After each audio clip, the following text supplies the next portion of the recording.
Hello বন্ধুরা, সাথীস কুকিংয়ে আপনাদের স্বাগতম। আজ নিয়ে এলাম অতিথি আপ্যায়নের জন্য ঝটপট একটি রেসিপি। হাতে যদি 10 মিনিট সময় থাকে তাহলে তৈরি করে নিতে পারবেন এই মনোহরা। চলুন তাহলে রেসিপিতে চলে যাই। পরিমাণ মতো দুধ নিয়ে নেবেন, আপনাদের পছন্দ মতো। আমি এখন ছানা কেটে নেব।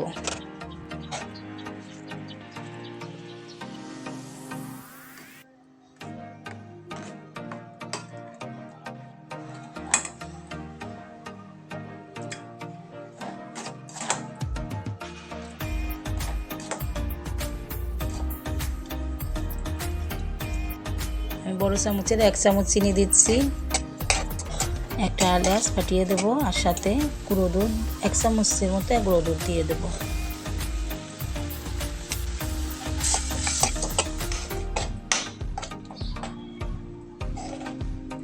কিছুক্ষণ জাল দিতে দিতে আঠালো একটা ভাব এসে যাবে, তখন নামিয়ে নেব।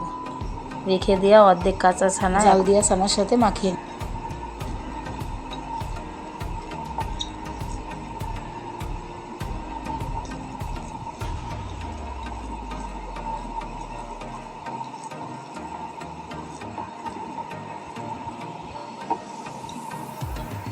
ঠান্ডা বন্ধ কর, তোমার ঠান্ডা বন্ধ কর।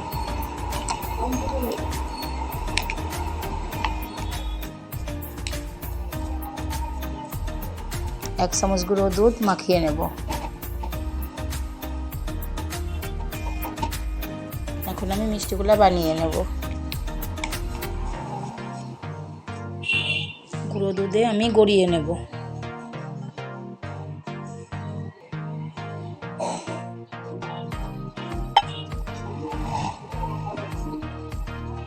তৈরি হয়ে গেল আমার মনোহরা মিষ্টি।